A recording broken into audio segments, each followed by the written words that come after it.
In today's video, I'm going to walk you through a theory that I've had represented here by my very professionally drawn graph about the price fluctuation of GPU shortages over the last 10 years, and why this current memory shortage, which is in the throes of morphing into a graphics card shortage, doesn't fit this standard model, which removes one of the few positives of this market cycle we've been trapped in for the last decade. But before we get into that, today's video is sponsored by Micro Center, which as always has the best holiday deals. Now is actually a great time to buy some graphics cards like this 9070 XT deal, which you should get if you're in the market for one before prices go crazy, which you can pair with some hella OLED deals. Or if you're in the market for an entire system, check out Micro Center's Power Spec sale for a Micro Center assembled beast. And finally, the grand opening of the Phoenix, Arizona Micro Center was a massive success, so thank you everybody for showing up. Thank you Micro Center for sponsoring today's video. 2017 was the genesis of my lifelong feud with crypto bros. And no, it's not because of their weirdly smug Greater Fool's Death Cult thing they've got going. It's because they were the main cause of the great GPU famine of 2017, and they're arguably the vector that infected Jensen with the money madness. In fact, I remember moving to Tokyo in May of 2017 to be professionally abused by small children. And pretty soon after I moved there, I headed to Akihabara, a neighborhood which, among other things, has a bunch of PC component shops in it. And I remember being blown away by the huge amount of stock of various components all of these shops had. So I looked at the pricing so that I could go home that week, do some research, and decide which card to buy.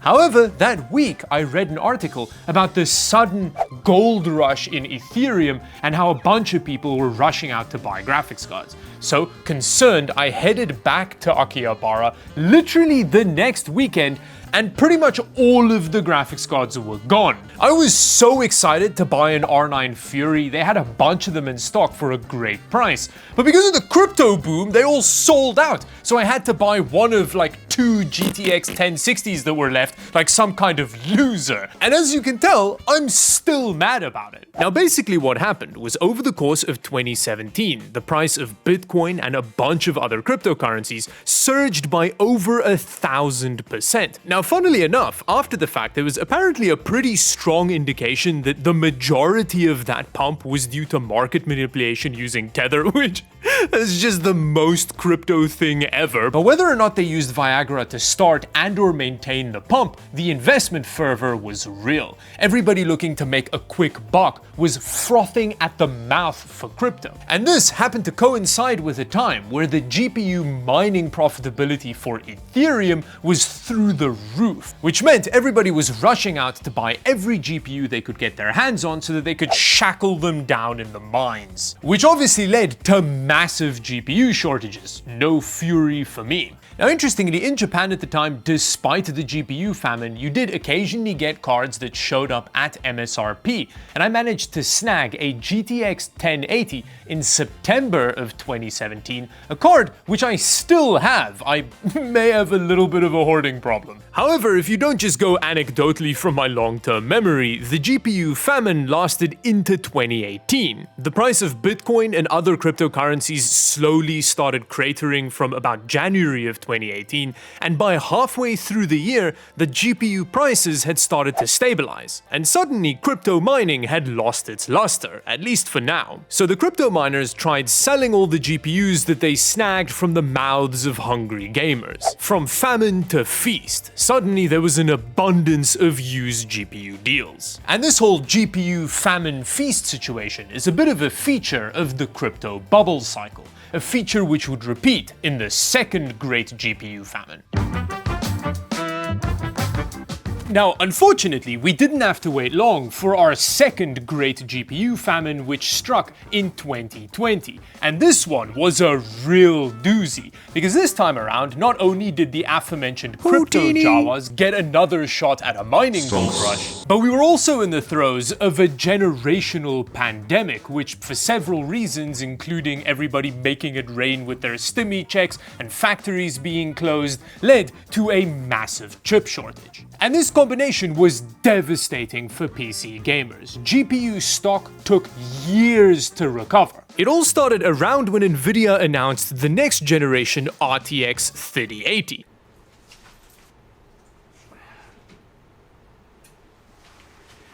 It is beautiful. Gamers were salivating at this announcement. Nvidia promised us massive performance gains per dollar, and we all thought Nvidia was finally making up for the half-chewed-up raccoon roadkill that was the RTX 20 series. But then, the launch happened.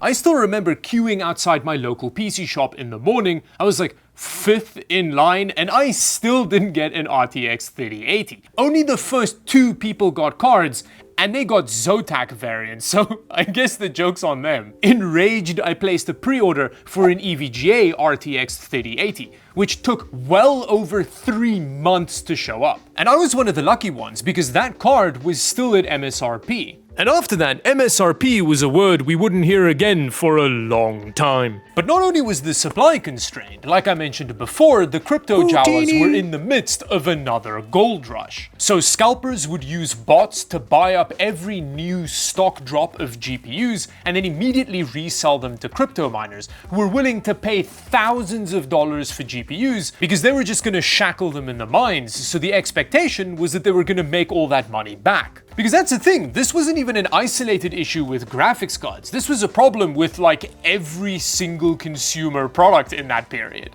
And this GPU famine lasted way longer than the one in 2017.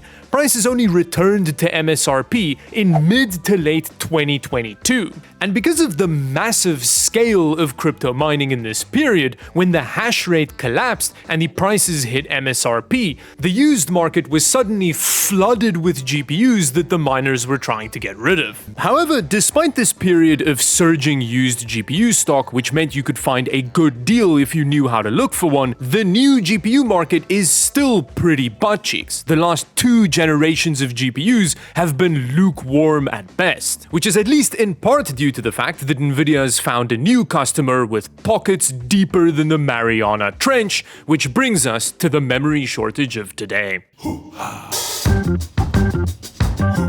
Now, for the last 4-ish years, our tech overlords have been in an AI arms race. Now, I'm no expert on this whole thing, but from where I'm sitting, it kind of looks like the plan is to just scrape all of the data off the internet, combine that with as much graphics cards as they can get their hands on, and then hopefully that'll eventually turn autocorrect into AGI.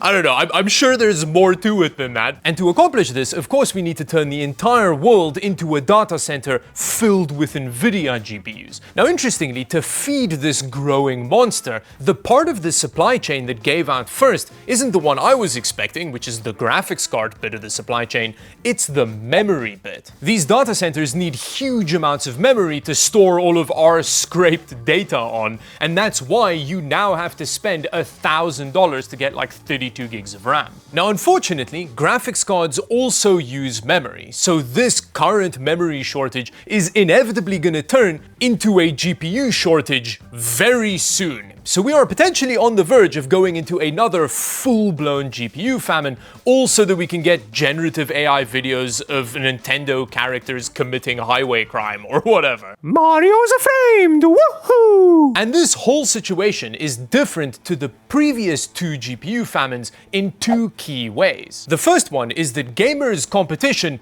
is way more terrifying this time around. Previously, we were competing with crypto Jawas who were willing to pay a lot more for graphics cards because they were expecting to earn more money off it, but their spending power is an order of magnitude different to like Google's spending power. So this time, it's less that we're competing with Jawas and more that we're competing with the Empire, or whatever the Empire's equivalent of Raytheon is. Because of course, all of these manufacturers would be way more willing to sell tens of thousands of GPUs a time to these massive companies at like $50,000 a pop, compared to gamers who rightly complain about spending $800 per graphics card. But that's not the main difference that concerns me about this cycle. With the previous 2 cycles, our competition was buying up consumer hardware for a market which is infamously volatile, so it meant that when that market eventually crashed, there was a bunch of consumer products that they could sell back to gamers for way less money. Whereas this time around, the insatiable demand that's swallowing up all of the supply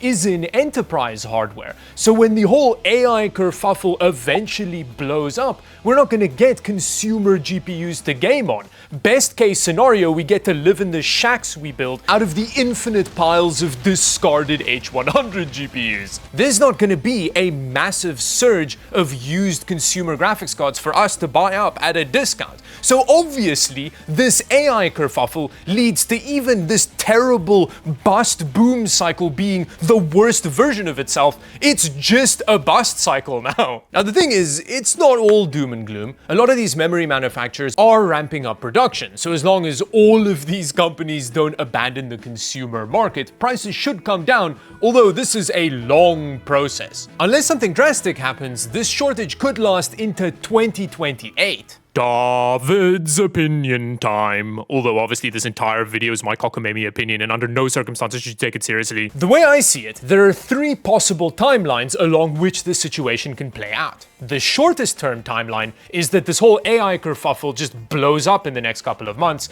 Data center demand disappears overnight, freeing up some memory for us to buy again. The middle case scenario is that the data center demand stays the same, the memory manufacturers increase their supply, and it kind of evens out over the next 2 years, bringing prices down for us. Although apparently memory manufacturers are optimizing to not accidentally oversupply on the other end, so I don't know how likely this scenario actually is. However, there's also a worst case scenario, which is that the data center fervor keeps increasing to an extent where the memory manufacturer's supply can never catch up with demand, and we just will never ever be able to buy affordable memory ever again. Although there is a bright side to this situation, for this to happen, it means that AI did what our tech overlords wanted it to do, so none of us will have jobs anymore, and graphics card prices will be the least of our concerns. So, you know, there's some silver linings. Oh god, I just hope that if they do actually figure out AGI, that it just immediately understands the injustice and then turns on them.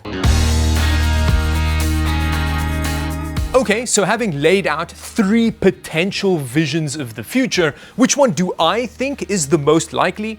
Now, I'm a little bit of an optimist, and honestly, we've been watching OpenAI circle the drain for the past 2 years, and it really feels like they are gasping their final breaths before they go under. And considering that they owe over $1 trillion in data center payout money, they might be the domino that takes this entire thing down. All I can say is I'm real happy I'm not this dumbass, because I'm sure that when OpenAI does eventually go under, which I've not seen a convincing argument isn't inevitable, I'm sure Nintendo's lawyers are gonna take him out back and torture him for as long as his frail little body can handle. And surely OpenAI going under would be an irrefutable signal to the market that this whole AI thing is massively overvalued. Because if they couldn't turn hundreds of millions of users of AI product into, well, not hemorrhaging billions and billions and